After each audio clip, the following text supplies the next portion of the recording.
Fraud பண்ணுறாங்க, மோசடி பண்ணுறாங்க. 35 இடங்கள்ல அன்னதானம் கொடுத்துக்கிட்டு 214 நாளே மோசடி தானே. திமுகவோட அதிருப்தி ஓட்டு தாவேக்காக்கு போகும்.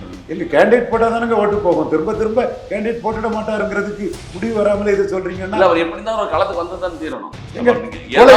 கோலை நாய்கள் களத்து விட்டு ஓடிட்டான்னு சீமான் சொல்லக்கூடிய அந்த அவமானத்தை தாங்கிட்டு தானாங்க விக்கிரவாண்டி ஈரோடு கிழக்குல ரெக்டர் பேடரா இருந்தார். ஜானார்கிசாமிக்கெல்லாம் இது தீவிர மிதிச்ச மாதிரி அடிச்சு நம்மளை நொறுக்கிறானே ரவீந்திரன் துரைசாமி, ஐயோ ஓட ஓட விட்டு அடிக்கிறானே ரவீந்திரன் துரைசாமி, ஆதவர்ஜுனாவும் ஜானார்கிசாமி பதறுவாங்க. அருந்ததி இளைஞர்களுக்கும் விவரம் கிடையாது, பறையர் இளைஞர்களுக்கும் விவரம் கிடையாது, தேவேந்திர வேளாளருக்கும் இளைஞர் கிடையாது. எல்லாம் என் சினிமா பார்த்து போட்டு போயிடுவான்னா திருமங்கலம் சரத்குமார் கைதி தான் உனக்கு வரும். ஜோசப் விஜய் கொள்கை எதிரியான பிஜேபி கூட பல நிரூபிக்காம கூட்டணி போனா, ஜானகி கூட பல நிரூபிக்காம போன சிவாஜி நிலைமையில அரசியலும் பேரும் சினிமாவும் பேரும் நான் சகாதேவ மாதிரி சொல்றேன். இதுதான் நடக்கும்.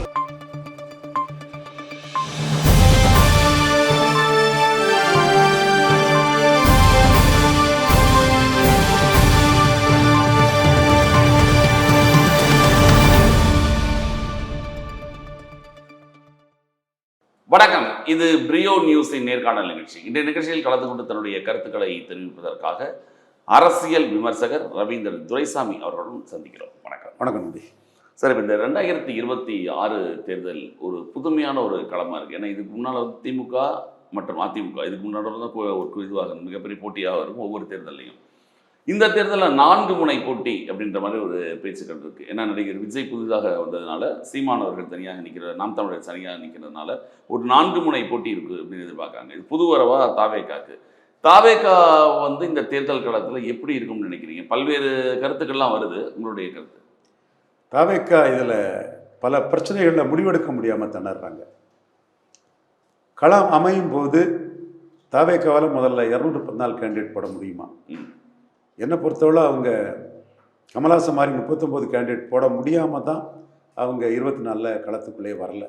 இன்னைக்கு செங்கோட்டையன் வந்திருக்கிறாரு, நாஞ்சில் சம்பத் வந்திருக்கிறாரு, இவர் நிர்மல்குமார் வந்திருக்கிறாரு, ராஜலட்சுமி வந்திருக்கிறாங்க, ஸ்ரீதர் வந்திருக்கிறாரு, டேவிட் செல்லின் வந்திருக்கிறாரு, தென் நிறைய பேர் நம்ம ஒரு அனுபவம் வாய்ந்த வெளியில் வந்திருக்காங்க. அன்னைக்கு கட்சி ஆரம்பிக்கும் போது அவங்கள்ட்ட ஆளே கிடையாது. அப்போ 39 கேண்டிடேட் அவங்களுக்கு கிடையாது. கமல்ஹாசன் கட்சி ஆரம்பிப்பது கூட பினராயி விஜயனை பார்த்தாரு, இவர் அரவிந்த் கெஜ்ரிவாலை பார்த்தாரு, ஒரு லெப்டி சென்டரிஸ்ட்னாரு, அவர் கூட ஐஏஎஸ் ஆஃபீஸர்ஸ்கிட்ட டிஸ்கஷன் பண்ணார், ஒரு ஐபிஎஸ் ஆஃபீஸர்ஸு, கமிலா நாசர், மௌரியா, தென்சென்னையில் ஒரு ஐஏஎஸ் ஆஃபீஸர், கோயம்புத்தூரில் ஒரு தொழிலதிபர், திருச்சியில் ஒரு பவர்ஃபுல் கேண்டிடேட்டு, மதுரையில் ஒரு பவர்ஃபுல் கேண்டிடேட்டுன்னு 39 கேண்டிடேட் அவர் போட்டுட்டார். நீங்கள் விஜய் கட்சி ஆரம்பித்து சிஏ எதிர்ப்புன்னு ஒரு லெட்டர் பேடாக இருந்தபோது அவர்கிட்ட எம்பி கேண்டிடேட்டுக்கு தகுதியான ஒருத்தரையாவது சொல்லுங்கள் பார்ப்போம். தகுதியான கேண்டிடேட் அவர்கிட்ட இல்லை. அதை மறைக்கிறதுக்கு எங்களுக்கு 26 தான் சொன்னார். அதற்கு பிறகு விக்கிரவாண்டி ஈரோடு கிழக்கு இடைத்தேர்தல் வந்தது. சீமான் கோலை நாய்கள் களத்தை விட்டு ஓடிட்டான், நான் தான் களத்தில் நிற்கிறேன், என்ன எடுத்து ஸ்டாலின் நிற்கிறாருங்கிற அளவுக்கு அவர் களத்தில் நான் தான்னு பேசுகிறார். நீங்கள் களத்துக்குள்ளே வரல. இப்போ 2026 களத்துக்குள்ளே வாரீங்க. நீங்கள் 214 தொகுதியிலையும் உங்கள் விஜய் பிறந்த நாளுக்கு அன்னதானம் நடக்கப்பட்டதுன்னு சொல்கிறாங்க. நான் ஆதவர்ஜுனாவுக்கும் சேலஞ்ச் பண்ணுறேன், ஜானார்கிசாமிக்கும் சேலஞ்ச் பண்ணுறேன், விஜய்க்கும் சேலஞ்ச் பண்ணுறேன். நீங்கள் வந்து 214லையும் அன்னதானம் விஜய் பேரில் 214 கேண்டிடேட் உங்களுக்கு இருக்குன்னு நான் ஒத்துக்கிறேன், நீ வழங்கப்பட்டதுன்னு எவிடன்ஸை கொடுங்க, அதை அப்லோட் பண்ணுங்க. இல்லை, ஒரு 50 கேண்டிடேட் தான் விஜய்கிட்ட இருக்குது. மீதி கேண்டிடேட்டு செங்கோட்டையனை வச்சு போட்டி அதிமுக ஆட்களை பிடிக்கணும். அந்த வேலையை இன்னும் 100 நாளைக்குள்ளே செய்யணும். இல்லை, இது நீங்கள் அவர் ரசிகர் மன்றமாக இருந்தப்பவே தமிழகம் ஃபுல்லாக அவங்க ரசிகர்கள் இருக்காங்க. அப்போது நம்ம அரசியல் காலத்துக்கு வந்தப்பறம் தொகுதின்னு நம்ம நினைக்கிறோம், பேசுகிறோம். அதுக்கு முன்பாக எல்லா தமிழ்நாடு முழுவதும் அவருடைய ரசிகர்கள் இருக்கும்பொழுது எப்படி 4 கேண்டிடேட் இல்லாமல் இருப்பாங்க? இல்லாதனால தான் பார்லிமெண்ட்டில் நிற்கலைன்னு நான் சொல்கிறேன். நின்று காட்டிட்டா நான் ஆமான்றுவேன். ஃப்ராடு பண்ணுறாங்க, மோசடி பண்ணுறாங்க. 35 இடங்கள்ல அன்னதானம் கொடுத்துக்கிட்டு 214 நாளே மோசடி தானே. நீங்கள் நான் தப்பு பண்ணுறானா அவங்க தப்பு பண்ணுறானான்னு நீங்கள் உங்கள் நிறுவனம் மூலமாக அவங்கள்ட்ட எவிடன்ஸ் வாங்கி என்கிட்ட கொடுத்துட்டிங்கன்னா கும்பிடு போட்டு நான் தப்பு பண்ணிட்டாங்க, உங்கள்கிட்ட நான் தவறான தகவலை சொல்லிட்டேன், சாமி என்னை மன்னிச்சுடுங்க, நான் மன்னிப்பு கேட்க தயாராக இருக்கிறேன். மோசடி பண்ணுறாங்க கிடையாது, கேண்டிடேட் கிடையாது. கிடையாது. அமைப்பு ரீதியாக இப்போ பலம் கொஞ்சம் கொஞ்சமாக வந்துக்கிட்டு இருக்கு. அதுதான் இப்போ அதை ஸ்ட்ரெங்தன் பண்ணுறாங்க. போட்டி அதிமுக ஆட்களை செங்கோட்டையும் கொண்டு வரணும். செங்கோட்டையும் அதிமுக அதிருப்தியாளர்லாம் கொண்டு வந்துடுவார். ராஜலட்சுமி அதிமுக அதிருப்தியாளர், ஸ்ரீதர் அதிமுக அதிருப்தியாளர், இவர் சசிகலாவை குந்தவை நாச்சியார்னு சொன்ன இவர் நாஞ்சில் சம்பத்து அதிமுக அதிருப்தியாளர், திமுகவிலையும் இது பண்ணாலும் அதிமுக அதிருப்தியாளர், செங்கோட்டையும் அதிமுக அதிருப்தியாளர், சத்யபாமா அதிமுக அதிருப்தியாளர். இப்படி அதிமுக அதிருப்தியாளர் தான் கேண்டிடேட்டாக கொண்டு வரணும். இதுதான் யதார்த்தம். இல்லை, இப்போ கள நிர்வாகத்தில் பார்க்க போனால் இப்போ பொதுவாகவே நடிகருக்கு கூட்டம் வரும் அப்படிங்கிறது எல்லாமே சொல்ல கேள்வி. ஆனால் இவருக்கு வர கூட்டம் அதை விட ரொம்ப அதிகமாக இருக்கு. எங்கள் கேண்டிடேட் போட்டால் தானங்க ஓட்டு வரும். கேண்டிடேட் போட்டு மாட்டாரு நான் சொல்லும்போது நீங்கள் இதை இல்லை, இப்போ நீங்களே சொன்னீங்களே இந்த அனுபவம் வாய்ந்தவங்கலாம் வந்திருக்காங்க. இதுக்கப்புறம் அந்த கள நிர்வாகத்தில் போடக்கூடிய மாற்றம் வரணும். அதான் எம்ஜிஆரை வச்சு ஜனநாயகம் படத்துக்கு வசூலுக்கும் கட்சிக்கும் வந்து எம்ஜிஆரை வச்சு நான் ஆணையிட்டாலும் சாட்டையை தூக்கிட்டார். இல்லை, ஆனாலும் இப்போ போடுறதுக்கு வாய்ப்பு இருக்குல்லன்னு செங்கோட்டையன் போன அனுபவசாலிகள் வந்ததுக்கு அப்புறம் 2026 முயற்சி பண்றாரு. இல்லை, திமுகவோட அதிருப்தி ஓட்டு தாவேக்காக்கு போகும்ன்றது எங்க கேண்டிடேட் போட்டா தானங்க ஓட்டு போகும். திரும்ப கேண்டிடேட் போட்டுட மாட்டாருங்கிறதுக்கு முடிவு வராமலே இதை சொல்றீங்கன்னா அவர் எப்படி தான் ஒரு களத்துக்கு வந்து தான் தீரணும். கோலை நாய்கள் களத்து விட்டு ஓடிட்டான்னு சீமான் சொல்லக்கூடிய அந்த அவமானத்தை தாங்கிட்டு தானாங்க விக்கிரவாண்டி ஈரோடு கிழக்குல ரெட்டர் பேடாரா இருந்தாரு.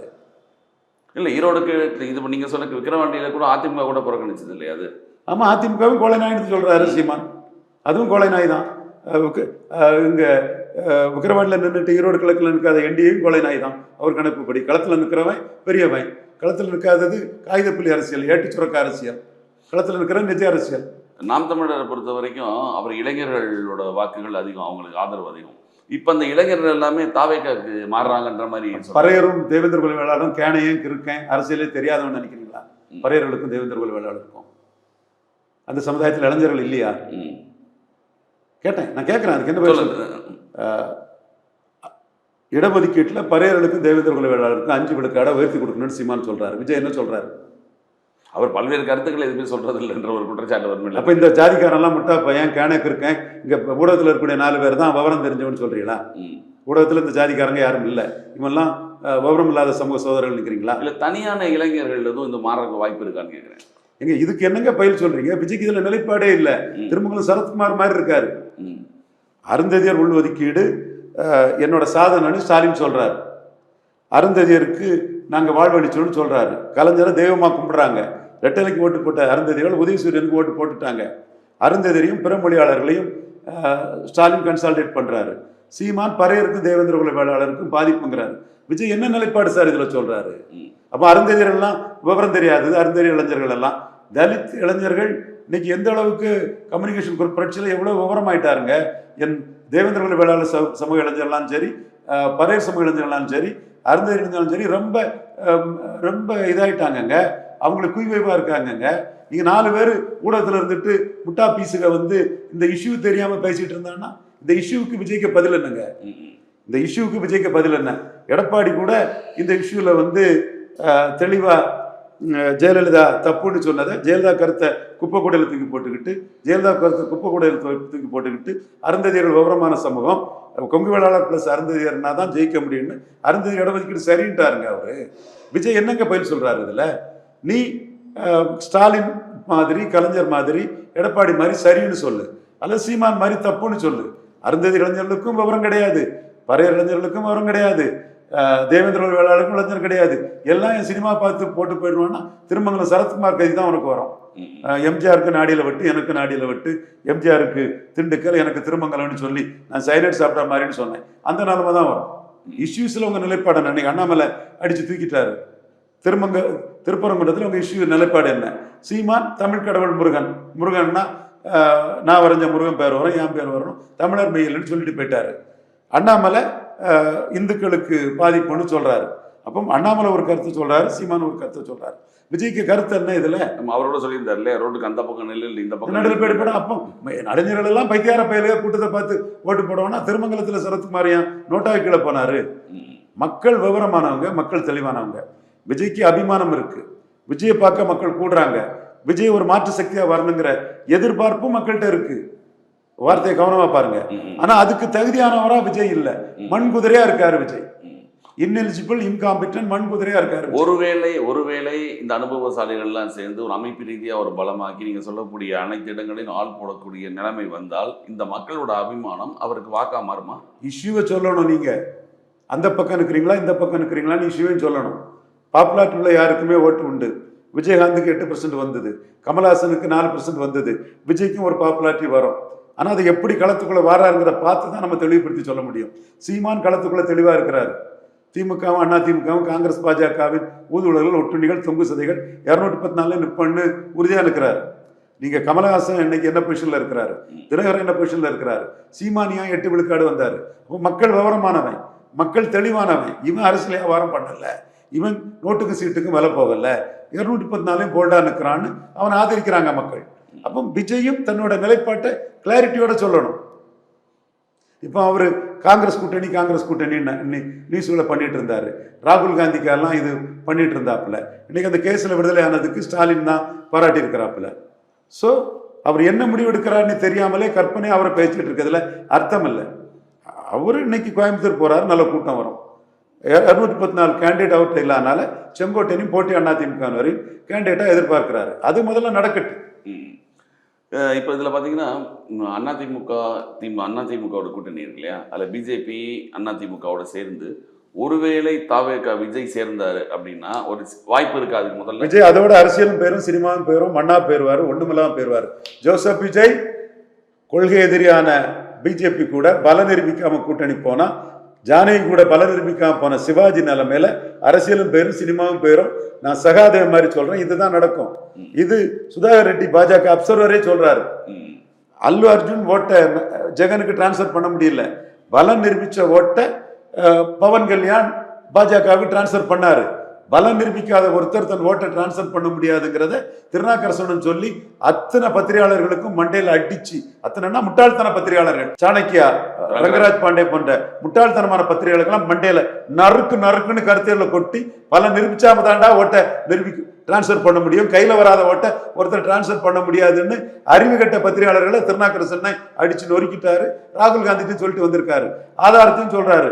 சிவாஜி காமராஜுக்கு ஓட்டை டிரான்ஸ்பர் பண்ண முடியல, 5% இழந்தார் காமராஜ்.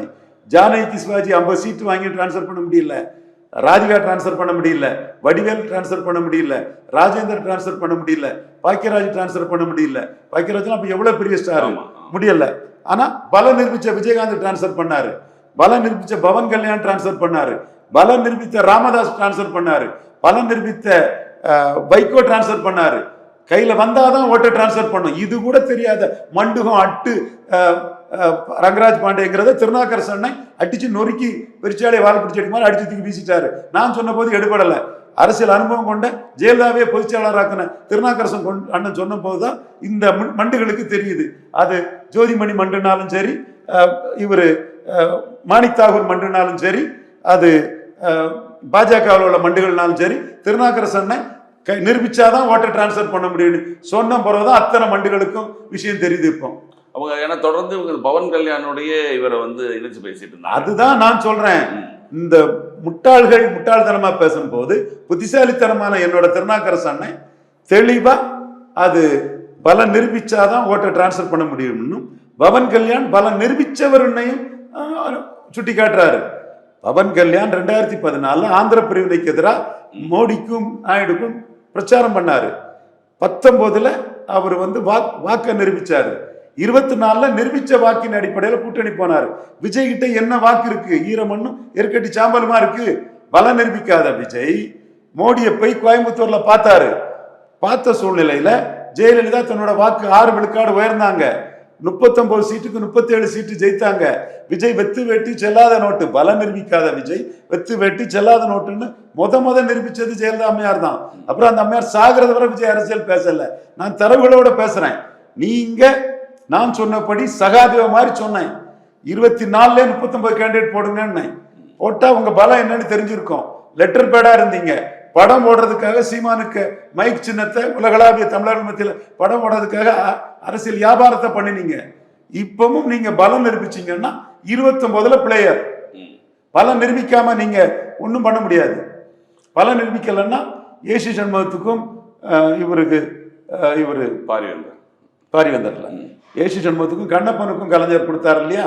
கூட்டம் காட்டின முதலியாருக்கும் கூட்டம் காட்டின யாதவுக்கும் 5-6 சீட்டை கொடுத்தாருல, அந்த மாதிரி தான் கொடுக்க முடியும். நீங்க சினிமா ஹீரோ, கூட்டம் அவங்களோட பெருசா காட்டுறீங்க, 10-12 சீட்டு கொடுக்கலாம். கையில வராத ஓட்டை யாரு சார் டிரான்ஸ்ஃபர் பண்ண முடியும்?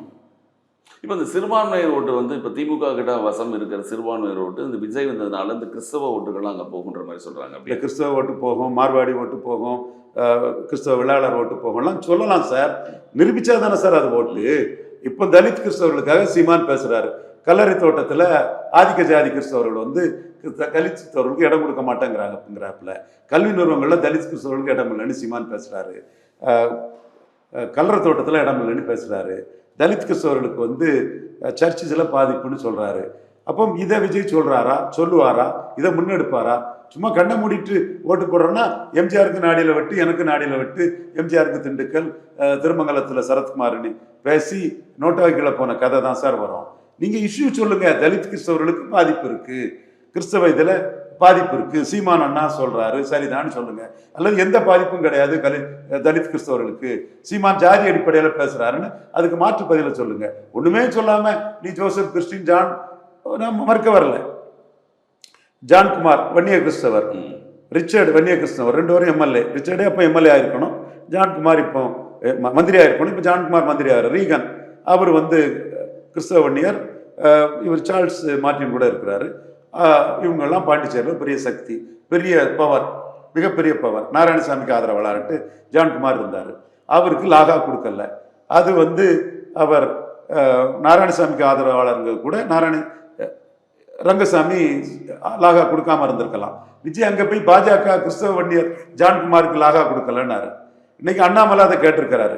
கிறிஸ்தவருக்கு, கிறிஸ்தவ வன்னியர்னு சொல்லல, கிறிஸ்தவருக்கு, ஒரு கிறிஸ்தவ வெள்ளாளரான விஜய் கிறிஸ்தவ வன்னியரான ஜான்குமாருக்கு, கிறிஸ்தவத்திலும் ஜாதி இருக்கு. கிறிஸ்டின் நாடார் இருக்காங்க, கிறிஸ்டின் வெள்ளாளர்ஸ் இருக்காங்க, கிறிஸ்டின் உடையார் இருக்காங்க, கிறிஸ்டின் மீனவர் இருக்காங்க, கிறிஸ்டின் பரதவர் இருக்காங்க, முக்கோர் இருக்காங்க, கிறிஸ்டின் பறையர் இருக்காங்க, கிறிஸ்டின் தேவேந்திர வேளாளர் இருக்காங்க, கிறிஸ்டின் வண்ணார் இருக்காங்க. கிறிஸ்தவத்தில் இருக்கு. இந்துவோட கிறிஸ்தவத்தில் ஜாதி பெருசா இருக்குது. அப்ப நீங்க ஒரு கிறிஸ்தவருக்கு ஜான்குமாருக்கு மந்திரி பதவி கொடுக்கல, இன்னும் பாஜக லாகா கொடுக்கலன்னு மந்திரி பதவி கொடுத்து லாகா கொடுக்கலன்னு குற்றம் சாட்டுறீங்க. இன்னைக்கு அண்ணாமலை கேட்கிறாரு. இதை சொல்லதுக்கு ஜோசப் விஜய்க்கு தெரியுது இல்லையா? அப்ப திருப்பரங்குன்றத்தில் உங்க கருத்தை ஏன் சொல்லலன்னு கேட்கிறாரு. ஸோ கிறிஸ்தவ விஷயத்தை சொல்லக்கூடிய விஜய்க்கு ஏன் திருப்பரங்குன்றத்தில் அரசியல் வியாபாரம் பண்ற இந்துக்களும் முஸ்லிம்களும் படத்தை பார்க்கணும்னு நினைக்கிறேன். அதான் அங்கே உண்மை. ஜான்குமாருக்கு சொல்றதுனால கிறிஸ்தவ வன்னியர்கள் மத்தியில் விஜய்க்கு ஒரு அபிமானம் வரும். நம்ம கிறிஸ்தவ வன்னியர் ஒருத்தருக்கு லாகா கிடைக்கலங்கிறத விஜய் பேசுறாருன்னு ஜான்குமார் சார்ந்த கிறிஸ்தவ வன்னியர்கள் வந்து விஜய் மேல ஒரு பற்றுதலுக்கு வருவாங்க. அது நியாயம். விஜய் கிறிஸ்தவர்னால கிறிஸ்தவர் ஓட்டு போட்டுறாங்கிறதுல என்னையா நியாயம்? என்னையா நியாயம்? ஒருத்தர் ஒரு ஜாதி என்ன உடனே ஓட்டு போட்டுருவானா? இஷ்யூல நின்னாதானே ஓட்டு போடுவான். கண்டிப்பா. இப்போ ஜான்குமாருக்காக பேசுறதுல கிறிஸ்தவ ஓட்டு வரும், நான் மறுக்க வரல. ஆனா ஜான்குமாருக்காக பேசுற நீ திருப்பரங்குன்றத்தில் நிலைப்பாட்டை ஏன் சொல்லலன்னு அண்ணாமலை அடிக்கிறதுல விஜய் அரசியல் வியாபாரிக்கிற முத்திரையும் வரும். இப்போ இந்த தமிழகத்தை பொறுத்த வரைக்கும் கூட்டணி தான் திமுகவும் சரி அதிமுகவும் சரி பொதுவாக கூட்டணி வச்சு தான் நிலைப்பாடு எடுக்குது. ஆனால் நாம் தமிழர் ஒரு சீமான் அவர்கள் மட்டும் எல்லாரும் தனியாகவே நிற்கிறாங்க. ஆனால் தமிழகத்தை பொறுத்த வரைக்கும் தனியாக நின்று வெற்றி காண்றதுக்கான வாய்ப்பு இருக்கா? வாக்கு வங்கி உயரும். அது சீமான் வந்து இன்னைக்கு சீமான் நம்ம பேசுகிறோம்னா நாமே மாற்று, நாம் தமிழரே மாற்றுன்னு சொன்ன சீமானை ஓட்டு எடுப்பாருன்னு யாராவது பேசுனீங்களா? விஜயை பேசுறீங்கன்னா ஒரு பாப்புலர் ஹீரோ. சீமானை யாரும் பேசலை. ஒரு விழுக்காடு ஓட்டு எடுத்தாங்க, யாராவது பேசுனீங்களா? கமல்ஹாசன் வரும்போது கமல்ஹாசனை தானே பேசுறீங்க, சீமானை யாராவது பேசுனீங்களா? இந்த கருத்து கணிப்பில் தினகரனை வச்சிங்க, கமல்ஹாசனை வச்சிங்க, சீமானை வச்சிங்களா? சீமான் மும்முனை போட்டினே ஒரு சில பேர் கருத்து போட்டாங்க. நீங்க வைக்கலையே. ஆனா அவரு எல்லாத்தையும் மீறி வர்றாருன்னா மக்கள் நம்பிக்கையே பெறுறாரு. 234 இருக்கிறாரு.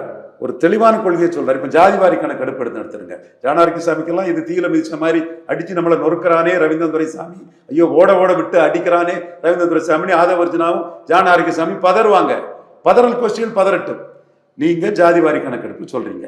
ஒப்புக்கு சப்பானியா ஜாதிவாரி கணக்கெடுப்பு நடத்தணும்னு நீங்க சொல்றீங்க. அன்புமணி இன்னைக்கு அதுக்கு ஒரு ஆர்ப்பாட்டம் பண்ணியிருக்கிறாரு. ராமதாஸ் அதை முன்னெடுக்கிறாரு. பல கட்சிகளும் அதை முன்னெடுக்கிறாங்க. சீமான் இந்த இஷ்யூவை எடுத்து சொல்லக்கூடிய ஒரு எம்ஜிஆர் மலையாளி, மேனன், ஜாதிவாரி கணக்கெடுப்பு நடத்தினா மேனன்கள் இவ்வளவுன்னு தெரிஞ்சு போகும். அதனால என் தமிழ் ஜாதியான பறையர், தேவேந்திரகுல வேளாளர், முத்தரையர், செங்குந்தர், யாதவர், விஸ்வகர்மா, ஆசாரிங்கிறார் அவரு, வண்ணார் நாவிதர், இவங்களுக்குள்ள அரசியல் அதிகாரம் கிடைக்காம அன்னைக்கே காலி பண்ணிட்டாரு தமிழர்களை அப்படின்னு சீமான் அடிக்கிறாரு. கருணாநிதி தெலுங்கர், அவர் கருத்து. அதனால தெலுங்கர் ஆதிக்கம் அங்க வெளியே வந்துடும்னு ஜாதிவாரி கணக்கெடுப்பு நடத்தாம அவரு பண்ணிட்டாரு. அப்ப ஜாதிவாரி கணக்கெடுப்பு இஷ்யூல திமுகவும் எடுக்கல, அண்ணா திமுகவும் எடுக்கலங்கிறத போல்டா சீமான் சொல்றாருல்ல. எண்ணிக்கூடு, அளந்து கூடு, எவ்வளவு எண்ணிக்கை இருக்கோ அதுக்கு தக்க கூடுன்னு சொல்றாரு இல்லையா. எடப்பாடியில ஜெயிக்கிறதுக்காக ஜாதிவாரி கணக்கெடுப்பு நடத்தாம இடஒதுக்கீட பிரிச்சது தப்புன்னு சீமான் சொல்றாருல்ல. அதை விஜய் சொல்லிடுவாரா? ஜானாரிக்க சாமியா நான் கேட்கிறேன், விஜய்க்கு எத்தனை வருஷம் வந்தாலும் இந்த தைரியம் வருமா? ஜாதிவாரி கணக்கெடுப்பு நடத்தாம எடப்பாடி இடஒதுக்கீடு கொடுத்தது தப்புங்கிறாரு. தெலுங்கர் கருணாநிதி இங்க சமநீதி சூறையாடலுக்காக இடஒதுக்கீடு சரியா செயல்படாம போயிருதுக்கு ஜாதிவாரி கணக்கெடுப்பு நடத்தலைன்னு அவர் சொல்றாரு. எம்ஜிஆர் மலையாளி, மேனன் இவ்வளவுதான் தெரிஞ்சு போகணும்னு தமிழர்களுக்கு எம்ஜிஆர் அநீதி பண்ணாருன்னு சொல்றாரு. இந்த ஜாதிவாரி கணக்கெடுப்புன்னு சீமான காப்பி அடிச்சு ராமதாஸ் தான் முத பேசினாரு. அதுவும் நாம தான் காரணம், நாம நகிமனன் தான் ராமதாஸ் அதை கொடுத்தோம். பிகாப் கோட்டல பேசும்போது குறிப்பா நாம தான் அதை ராமதாஸுக்கு மூட் பண்ணி கொடுத்தோம் அந்த விஷயத்தை. இப்போ கூட போராட்டம் நடத்துறாரு, அதுல அவர் தொடர்ந்து பண்ணிட்டு இருக்கிறார். விஜய் இதுல எம்ஜிஆர் மலையாளி எடுக்கல, கருணாநிதி தெலுங்கர் எடுக்கலன்னு சொல்லிடுவாரா? அப்ப வித்தியாசம் இருக்குல்ல, இஷ்யூ இருக்குது இல்ல. களத்துக்குள்ள அந்த இஷ்யூ போகும்போது துண்டை காணும் துணியை காணும்னு ஜானாரிக்கசாமியும் ஆதவர்ஜனாவும் களத்தை விட்டு ஓட வேண்டிய நிலைமை தானே வரும். இப்ப நீங்க ஏட்டு சுரக்கா பலகீனமான பத்திரிகைகளை பிடிச்சி 1000 பேசலாம், 1000 எழுதலாம். களத்துக்குள்ள அது போகும்போது ஸ்டாலினும் சீமான் தான் நிற்பாப்புல, தமிழ் தேசியம்னு ஸ்டாலினும், திராவிடம்னு சீமான் தான் நிற்பாப்புல. அருந்ததியர் உள்ஒதுக்கீட்டுல ஸ்டாலினுக்கு தானே அருந்ததியர் பிரஜாதிகள் ஓட்டு ஏறும், சீமானுக்கு பறையர் தேவேந்திரகுல வேளாளர் ஓட்டு ஏறும். இலவசங்கள் இன்னைக்கு 17 லட்சம் மகளிருக்கு உரிமை மீட்பு தொகை கொடுத்து 10 லட்சம் பேருக்கு லேப்டாப் கொடுத்து மீண்டும் அந்த இலவசங்களோட அந்த இதுல எம்ஜிஆர் ஜெயலலிதா பாணியில லாபத்தை அறுவடை பண்ணக்கூடிய ஸ்டாலின் ஒரு பக்கமும், இலவசங்களின் நாட்டுக்கு கேடுன்னு சொல்லக்கூடிய சீமான் ஒரு பக்கமும் தானே களத்துக்குள்ள வரும். விக்கிரவாண்டி ஈரோடு கிழக்கு கிழமை பெரியார் மண்ணா, பெரியாரை மண்ணான்னு தானே இருந்தது. அப்போ இந்த களத்துக்குள்ள இன்னைக்கு பாரதியாரை பற்றி ஸ்டாலின் பேச வேண்டிய நிலைமைக்கு சீமான் உருவாக்கிட்டாரு. அதான் இப்ப RSS மேடையில சீமான் அவர் கலந்துக்கிட்டது ஒரு பெரிய சர்ச்சையாச்சு இல்லையா? சர்ச்சையா தானே பேசுறாங்க. ஆமா, அதுல என்ன இருக்கு? RSS மேடையில கலந்துக்கிட்டா இருந்தா என்ன இருக்கு? நான் திமுக மேடையிலையும் பாரதியாரை பற்றி பேச வாரன்ட்டார் அவரு. அவர் சொல்றாரு பாகிஸ்தானுக்கு போனாலும் பாரதியாரை பற்றி பேசினா பாகிஸ்தான் கூட போய் பேசுவேங்கிறாரு. 6 பிராமணர்கள் கேண்டிடேட்டா போடுறாரு, பாரதியாருக்கு பாரதனா கேட்கிறாரு, பாரதியாருக்கு புகழ பாடுறாரு, பெரியார் பாரதியார்ல பாரதியார் தான் பெரியவர்னு நிறுவ முயற்சி பண்றாரு. இல்ல இப்ப பிஜேபியோட இணையறதுக்கான வாய்ப்பு எதுவும் இருக்குமா? பிஜேபியை காலி பண்ணதே சீமான் தானே. ஆனாலும் திருப்பி இவர் பிஜேபியோட பி டீம்னே ஒரு கோழை நாய்கள் களத்தை விட்டு ஓடிட்டாங்கன்னு யார சொல்றாரு சீமான்? கோழை நாய்கள் களத்தை விட்டு ஓடிட்டாங்கன்னு ஈரோடு களத்தை விட்டு பிஜேபி ஓடிட்டுன்னு தானே சொல்றாரு. அதை சொல்லிட்டு இதை சொல்லுங்க. சீமான் களத்துக்குள்ள நின்னாரு, பெரியார் மண்ணா பெரியாரே மண்ணான்னு ஏத்து ஓங்கி அடிச்சாரு, சுத்த வேறா நின்னாரு. கோழை நாய்கள் களத்தை விட்டு ஓடிட்டுங்கன்னு விஜயையும் என்டிஏயையும் எடப்பாடி 3 பேரும் சேர்த்தான சொல்றாரு. நீ பிடிஎம்னு சொல்லு, எடப்பாடிக்கு பிடிஎம்னு சொல்லு, திமுக பிடிஎம் சொல்லு, என்னன்னாலும் சொல்லு. கோழை நாய்கள் களத்தை விட்டு ஓடிட்டாங்கன்னு எடப்பாடியையும் என்டிஏயும் விஜயும் அடிச்சு களத்துக்குள்ள நின்ன ஒரு சீமான் சொல்லுங்களேன். இதே பிஜேபி நிற்காத போது திப்பு சுல்தானை சொல்லி தானே ஓட்டு எடுத்தாரு, பழனி பாபாவை சொல்லி தானே ஓட்டு எடுத்தாரு, தடா ரஹீமை பிரச்சாரம் பண்ணி தானே ஓட்டு எடுத்தாரு, மாட்டிறைச்சியோட மகிமையை சொல்லி தானே ஓட்டு எடுத்தாரு. ஸோ அவர் இதுல நிற்கிறாரு. ஜெயலலிதா ஊழல்னு சொல்லி தானே ஓட்டு எடுத்தாரு, எம்ஜிஆர் ஊழல் பெருச்சாருன்னு சொல்லி தானே ஓட்டு எடுத்தாரு, அழகான கடற்கரையில் இருக்கக்கூடிய திராவிட சுடுகாட்டை அகற்றணும்னு சொல்லி தானே ஓட்டு எடுக்காரு. சரி தப்புன்னு சொல்ல வரல, இதெல்லாம் சொல்லி தானே அவர் ஓட்டு எடுக்கிறாரு. அப்ப நீ ஆர்கே நகர்ல நோட்டாக கீழே பிஜேபி போனதுனால சீமான் எழும்பினாரு. நீங்க 8 விழுக்காடு எடுத்து நீ களத்துக்குள்ள நிற்கிறாருன்னா விவரம் உள்ளவனுக்கு என்னன்னு தெரியும். அவர் களத்துக்குள்ள பிஜேபி நிற்க முடியலைங்கிறத அடிக்கிறாருன்னா அவர் பெரியவன்னு சொல்றாருன்னு அர்த்தம். அவர் பாரதியாரை எடுக்கிறாருன்னா பாஜகவே பாரதியாருக்கு பாரதனா கேட்கல, சீமான் அண்ணா கேட்கிறாருன்னு அர்த்தம். 6 பிராமண கேண்டிடேட்டை விடுறாருன்னா தென் சென்னையில பாஜகவே பிராமணரை விடலன்னு அர்த்தம். இதெல்லாம் நுணுக்கமா பாக்குறவங்களுக்கு தெரியும். மேலிருந்த வாரியா பேசுறவங்க பேசிட்டு தான் இருக்கிறாங்க. அது சீமானுக்கு அதுவும் லாபம் தான். இப்போ இதை பார்க்க அதிமுக பிஜேபி கூட்டணி இருக்கு இல்லையா? அந்த கூட்டணியில ஒரு வலுவான நிலை இல்லை அப்படின்ற மாதிரி வெளியில் சொல்லப்படுது. அதுக்கு முக்கிய காரணம் என்னன்னா, தென் மாவட்டங்களில் இருக்கக்கூடிய தினகரன் மற்றும் சசிகலா ஓபிஎஸ் ஓட்டு வந்து அவங்களுக்கு கிடைக்காத அப்படிங்கிறதுனால வலுவிழக்கக்கூடும். அதுக்கு தான் பிஜேபி ட்ரை பண்ணுது இவங்களை சேர்க்கறதுக்கு. ஆனால் எடப்பாடி ஒத்துக்குவாரா? இந்த நிலை உண்மை நிலையா? ஒத்துக்க மாட்டாரு. அவங்களுக்கு ப்ரூவ் பண்ணியிருக்காங்க ஓபிஎஸும் டிடிவியும்.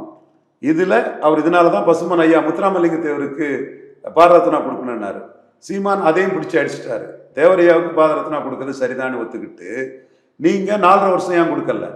இப்போ சசிகலா, தினகரன், ஓபிஎஸ் 10.5 இதுக்காக நீங்கள் முக்குலத்தோருக்கு பாரத ரத்னா, பசுமன் தேவரையாவுக்கு வள்ளலார் மாதிரி தூயவருக்கு பாரத ரத்னா கொடுக்கணும்னு அடிச்சிட்டாரு. இது ஒரு ஜாதி அரசியல் எடப்பாடி பண்ணுறாரு. இதை வந்து சீமான் வந்து பாரதியாருக்கு ஏன் பாரத ரத்னா கொடுக்கலங்கிறதையும் கேட்குறாரு. வள்ளலார் இது வஉசிக்கு ஏன் பாரத ரத்னா கொடுக்கணும்னு கேட்குறாரு. ஸோ எடப்பாடிக்கு ஜாதி அரசியலை சீமான் அதில் நொறுக்கிட்டாரு. எடப்பாடி அதில் சசிகலா, தினகரன், ஓபிஎஸ்ஸை காம்பன்சேட் பண்ணதுக்கு ஐயா தேவரையாவுக்கு பாரத ரத்னா கொடுத்து அந்த அரசியலை பண்ணா போதுங்கிறத நொறுக்கிட்டார். தேவரையா தகுதியானவர், வள்ளலாருக்கு இணையானவர், அது வேற விஷயம். அதே மாதிரி இந்துக்களின் தந்தை தாண்டிங்க நாடாருக்கு ஏன் பாரத ரத்னா கொடுக்கலன்னு அத்தனை நாடார் அமைப்புகளும் எடப்பாடிக்கு எதிராக போர்க்கொடியை தூக்கிட்டாங்க. அப்போ எடப்பாடி பழனிசாமிக்கு ஜாதி அரசியல் பூமராங்க ஆகுது. இவர் அண்ணாமலை இந்த பன்னீரையும் தினகரனையும் நியூட்ரலைஸ் பண்ணதுக்கு தேவருக்கு பாரத ரத்னா கொடுத்தா போதும்னு சொன்னால் அங்கே பலதரப்பட்ட பாரத ரத்னா கோரிக்கைகளும் மேலே வருது. சீமான் ஒரே அடியாக சந்தர்ப்பாவத்துக்கு பண்ணுறீங்க, 4.5 வருஷம் நீங்கள் ஆட்சியில் இருக்கும்போது ஏன் கொடுக்கலன்னு கேட்குறாரு. ஸோ இந்த எடப்பாடிக்கு அரசியலெல்லாம் மக்கள் உணர்ந்துட்டு இருக்கிறாங்க. இன்னைக்கு சமூக குழுக்கள் வெளிப்படைஞ்சதுனால யார் யார் என்னங்கிறது தெளிவாக தெரியும். அதனால தான் சொன்னேன், பறையர் இளைஞர்களும் தேவேந்திர இளைஞர்களும் அருந்ததி இளைஞர்களும் மிகவும் விழிப்போடு இருக்காங்க. ஸ்டாலின் தான் நம்மளை வாழ வச்சாருன்னு அருந்ததியர் சமூக மக்களுக்கு தெரியும். சீமான் தான் நமக்காக பேசுறாருன்னு பறையர் தேவேந்திர குல வேளாளர் மக்களுக்கு தெரியும். நெல்லையில் நடந்த ஆணவ படுகொலை பற்றி விஜய் பேசலையே, அது அந்த மக்களுக்கு தெரியாதா? நீ கல்ட்டுன்னு சொல்லுவேன், கடைசியில் வளமும் போகாம இடமும் போகாம எவனும் ஓட்டு போட மாட்டான். இல்லை, இப்போ இந்த பங்களோட ஓட்டு என்ன ஆகும் நினைக்கிறீங்க? இவர் சமுதாய ஓட்டுகள் தென் மாவட்டத்தை பொறுத்த வரைக்கும் முக்குளத்தூர் சமுதாய ஓட்டுகள் ஒருவேளை இவங்க வரல அப்படின்னா யாருக்கு போய் சேரும்? எல்லாத்துக்கும் போகும். அது பிரிஞ்சு தான் போடுறாங்க. 3 சமுதாயம் எல்லாருக்கும் தான் போடுறாங்க. ஸ்டாலினுக்கு ஒரு குறிப்பிட்ட அளவு போடுறாங்க. எடப்பாடிக்கு எதிராக இருக்கிறாங்க. அதிமுக எதிராக தான் விடும். எதிராக தான் இருக்காங்க. ஏன்னா சசிகலா, தினகரன், ஓபிஎஸ் 3 வரையும் அடித்ததும் 10.5 எடப்பாடியில் ஜெயிக்கிறதுக்காக எடப்பாடி பண்ண அரசியல்லையும் எடப்பாடிக்கு எதிராக தான் இருக்கிறாங்க. அதில் எந்த சந்தேகம் இல்லை.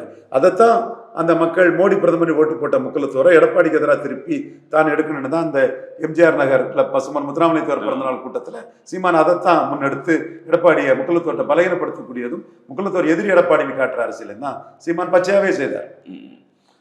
இப்போ அதிமுகவுக்கு வந்து இப்போ பிஜேபி வந்ததுனால அதிமுகவுக்கு வந்து ஒரு சிறுபான்மையரோட ஓட்டு ஏதாவது வந்திருந்தா அது இழப்பாக இருக்கிறதுக்கு வாய்ப்பு இருக்கா? கண்டிப்பாக இழக்கிறதுக்கு வாய்ப்பு தான் இருக்குது. முபாரக் வச்சு வந்த ஓட்டு வராது. எஸ்டிபிஐயோட ஓட்டு வராது. அவங்களுக்கு வரதுக்கு வாய்ப்பு இல்லை. முபாரக் 2வது இடம் காப்பாற்றி கொடுத்தாரு திண்டுக்கல்ல. முபாரக் எஸ்டிபிக்கு ஒரு பெரிய கேடர் பேஸ்ட் இருக்கு, ஒரு ஊர்வலம் இதெல்லாம் நடத்தக்கூடிய அளவுக்கு கெப்பாசிட்டி இருக்குது. பெருசாக நிரூபிக்கலைனாலும் ஆள் பலம் இருக்கு. இப்போ திமுக கூட்டணியை பொறுத்த வரைக்கும் காங்கிரஸோ சரி, விடுதலை சிறுத்தைகள் சரி, இது கம்யூனிஸ்டுகள் இவர்களுடன் ஒருவேளை இந்த பக்கம் தாவேகா பக்கம் போகிறதுக்கு வாய்ப்பு இருக்குன்னு ஒரு செய்திகள் வருது. அதுக்கான வாய்ப்புகள் களத்தில் இல்லாமல் வாய்ப்பு செய்திகள் தான் வரும். கத்திரிக்காய் முத்தனா சந்தைக்கு வந்து போகும். பாவம் கொஞ்ச நாள் ஜான ஆரோக்கியசாமியும் ஆதவர்ஜனாவும் எழுதி விஜய்கிட்ட காட்டி சந்தோஷப்படுங்கப்பா, ஒரு மண்ணு நடக்காது, பலன் இருக்காதவங்களை வச்சு ஒன்றும் நடக்காது, சந்தோஷப்பட்டுட்டு போங்க, கொடுத்த படத்துக்கு விஜயை சந்தோஷப்படுத்துங்க, கூட்டத்தை பார்த்து சந்தோஷப்படுத்துங்க. பலன் நிரூபிச்சா அது நடந்திருக்கும். ஒரு 15 விழுக்காடு ஓட்டு 24 எடுத்திருப்பாருன்னா அது நடந்திருக்கும். உங்கள் ஓட்டே என்னன்னு தெரியாது, உங்கள் ஓட் டிரான்ஸ்ஃபரிங் கெப்பாசிட்டி என்னன்னு தெரியாது, எப்படிங்க நடக்கும்? அதான் சீமான் விக்கிரவாண்டி கூட்டத்திலே தம்பி நீ பலன் நிரூபிக்காதவன் விஜயகாந்தாவது ஓட்டை நிரூபிச்சுட்டு ஒரு மக்கள் கூட்டணி வைப்பார், உங்கள்கிட்ட யாரும் வரமாட்டாங்கன்றாப்புல. ஓட் டிரான்ஸ்ஃபரிங் கெப்பாசிட்டி தெரியாமல் யார் சார் வருவா? திருநாக்கர சண்டனே அடித்து தூக்கிட்டாரு. மிக நன்றி. தமிழக அரசியல் சூழல் மற்றும் 2026 தேர்தல் கூட்டணிகள் பற்றி எங்களோட பேசியதுக்கு மிக்க நன்றி. நிகழ்ச்சியில் வந்து கலந்து கொண்டு தங்கள் மேலான கருத்துக்களை தெரிவித்ததற்கு நன்றி.